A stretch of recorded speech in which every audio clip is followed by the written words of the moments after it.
Welcome to the NewsRamp Government and Politics Podcast. I'm your host, Max Newsman, and I'm thrilled to have you with us today. NewsRamp.com curates the latest business news from leading newswires, bringing you the most relevant stories to keep you informed and inspired. Now, a quick note before we dive in. While this podcast is produced with the assistance of AI and AI voices, rest assured that the stories we're sharing are very real, and the complete news stories can be found at newsramp.com. It's Tuesday evening, July 1st, 2025, and we have a lineup of government and politics headlines and stories that you won't want to miss. So grab your coffee, lace up those running shoes, or settle into your favorite chair, and let's get started. Here is our first headline. Global trade in oil, gas could be rattled by Iran. Global trade in oil and gas could face disruptions following U.S. airstrikes on Iran's nuclear facilities, in collaboration with Israel. GEMXX Corp, OTCEMZ, is closely monitoring the situation. Any adverse events could impact the global market. Investors can find updates on GEMXX Corp in the company's newsroom. Mining Newswire is a specialized platform focusing on developments in the global mining and resources sectors, offering access to a vast network of wire solutions and tailored corporate communications solutions. For more information, visit miningnewswire.com. Indonesia mulls regulations requiring e-commerce firms to collect sales tax. Indonesia is considering new regulations that would require e-commerce platforms to collect and remit taxes on behalf of their sellers. This move, expected to be announced in July 2025, aims to boost revenue and level the playing field between online marketplaces and traditional retailers. Companies like Alibaba Group Holding Limited could be affected by this policy once their platform in Indonesia is mandated to collect sales tax. The proposed regulation is part of the government's efforts to create fairness in the market. For more information, visit billiondollarclub.com.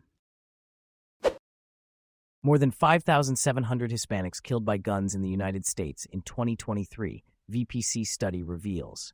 In 2023, more than 5,700 Hispanics in the United States died from gun violence, with 57% being gun homicides and 2,198 being gun suicides.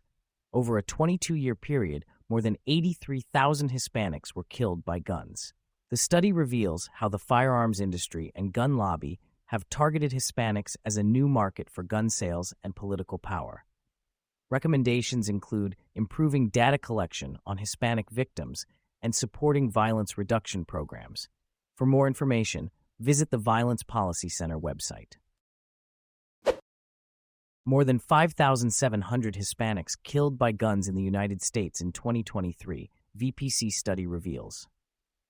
More than 5,700 Hispanics were killed by guns in the United States in 2023, with 57% being gun homicides and 2,198 gun suicides, according to the Violence Policy Center.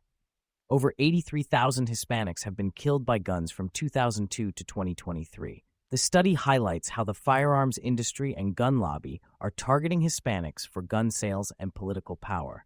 Recommendations include collecting complete data on Hispanic victims and supporting violence reduction programs.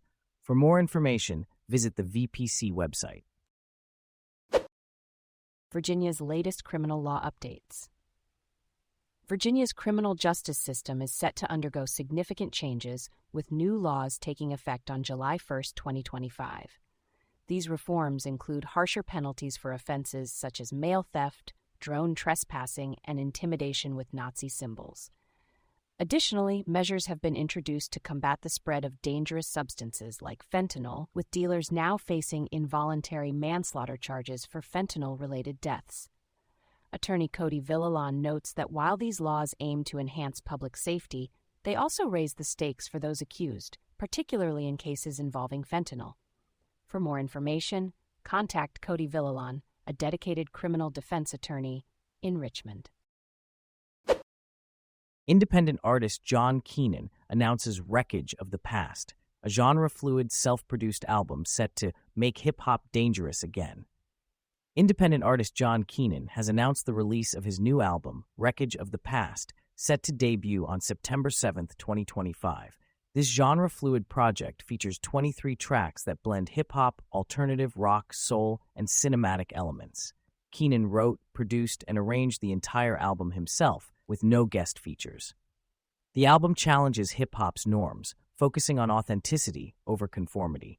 Keenan's Make Hip-Hop Dangerous Again campaign will include various content reclaiming hip-hop's roots as a voice for truth and rebellion. Wreckage of the Past is a bold and honest statement from an artist known for his raw lyrics and genre-blurring production. State Roundup. Thousands of suits filed under Child Victims Act. Mark expansion plan revived. Where is Moore heading with B. Moore's red line? Over 3,800 lawsuits were filed under Maryland's Child Victims Act before new limits on monetary damages took effect in June, potentially putting taxpayers on the hook for billions in jury awards. Maryland is reviving plans to expand MARC regional rail service despite fiscal struggles. 2 years after revival, the fate of Baltimore's Red Line remains uncertain. Dozens of bills passed in Maryland will become law on July 1st, including energy rebates delayed until August or September. The U.S. Supreme Court ruled that Montgomery County parents can opt their children out of LGBTQ+ themed books. A felon will be freed to testify against Abrego Garcia, while attorneys seek to delay his release.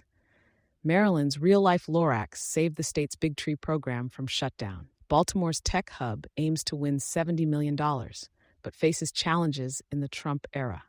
Baltimore City Council president calls for closer scrutiny of behavioral health crisis response.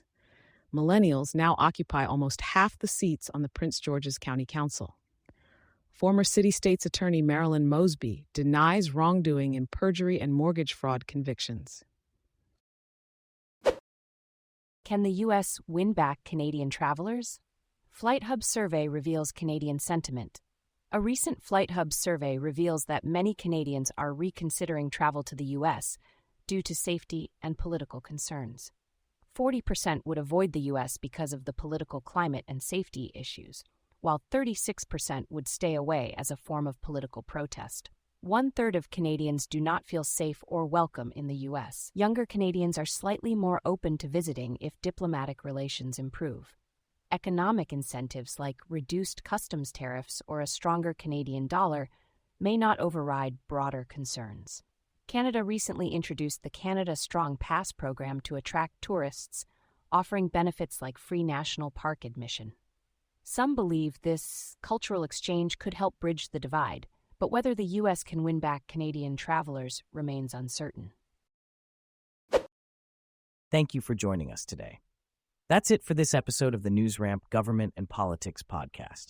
As a reminder, NewsRamp curates news from leading newswires like Newsworthy.ai, 24/7pressrelease.com, newsdirect.com, and blockchainwire.io. We encourage you to visit newsramp.com to read all of today's news.